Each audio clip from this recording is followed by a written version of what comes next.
50 subscribers. 5 pala yung subscribers ko dito sa YouTube. Guys, sa tingin nyo, monetize kaya ako?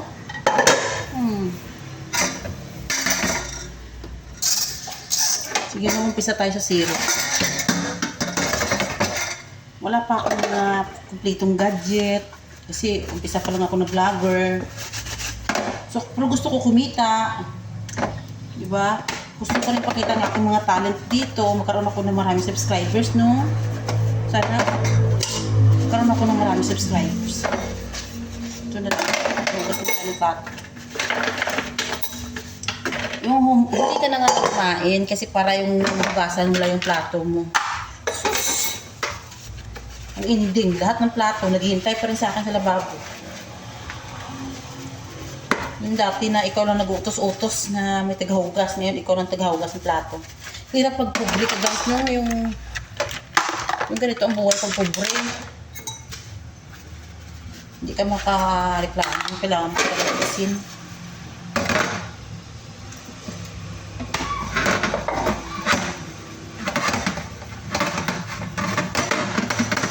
Yung lang tagahugas ka ng plato. Basta marangal na rin.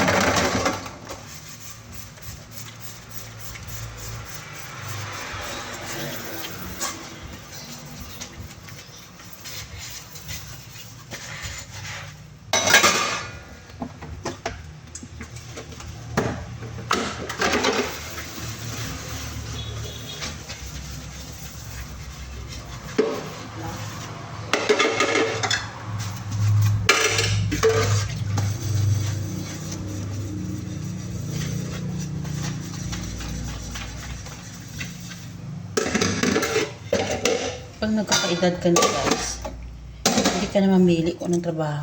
Importante, may kinikita ka. Kasi, nag-feed din yung karar natin. Hindi ba naman kakilagan nasa government employees ka, diba? Last time. Pero yung gaya ko na minsan lang yung trabaho. Tapos, pag nanay ka na, hindi ka rin. Ako lang guys, yung iba, ako lang alam. Wala akong trabaho kasi gusto ko sa mga anak ko. Mister ko lang ang kumikita. Pinagpipid ko lang yung sahod niya. Ano lang. Tapos,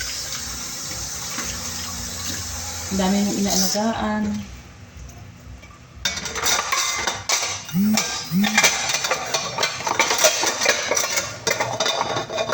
Importante, healthy. Diba? Yung nagkakaedad ka na talaga, wala ka nang gana kumakain. Yung kain, parang masarap kumain ng maalat, pero hindi siya maganda para masarap yung kumain ng matamis, hindi rin maganda, moderately. Hindi iba na yung panlasa natin sa pagkain. Yung minsan gusto ko mag-crave na mga bawal siya na pagkain. Hindi rin siya maganda. Tiisin na lang tubig-tubig. Ito lang talaga guys yung walang bawal. Paghugas ng plato. Wala ka talagang choice. Magluto. Kailangan mo talaga magluto. Kahit wala ka sa mood.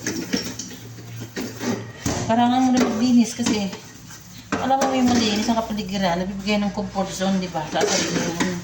Parang peaceful yung utak mo. Pag malinis ang kusina, kapaligiran, di ba? Tahimik. Yung parang pag magulo kasi yung bahay, parang feeling mo hindi ka ba?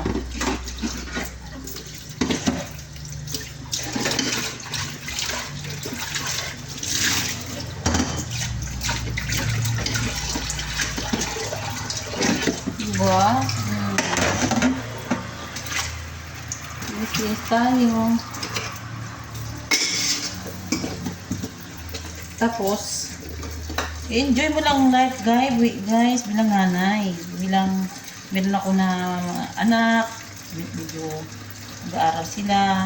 Meron akong first year college, grade 6, o diba? Talagang kasagsagan talaga ng mga meeting at PTA sa school, yan, may mga project yan, na kailangan meron talagang parental guidance na nag-a-assist sa kanila. Hirap po yung mga bata ngayon sa panahon ngayon. Ako, nandiyan ka na sa tabi nila, di ba?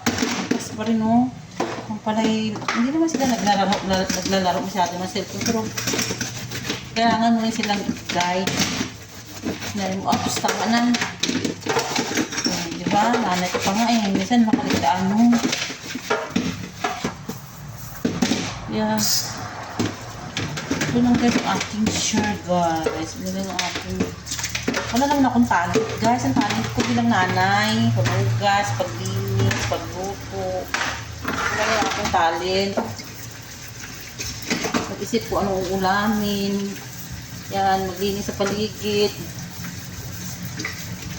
Parang gusto ko mag-inuman sa labat. Diba? So, tapos na ako maghugas ng plato. Ito-dry natin. Kasi ito-dry ang plato. Balik. Yan. Balik natin sila. Hindi naman kasi guys high-tech yung aking kusina.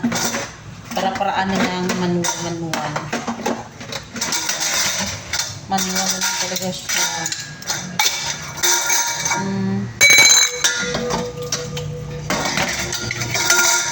Para-paraan. Gusto ko mag-inom sa labat.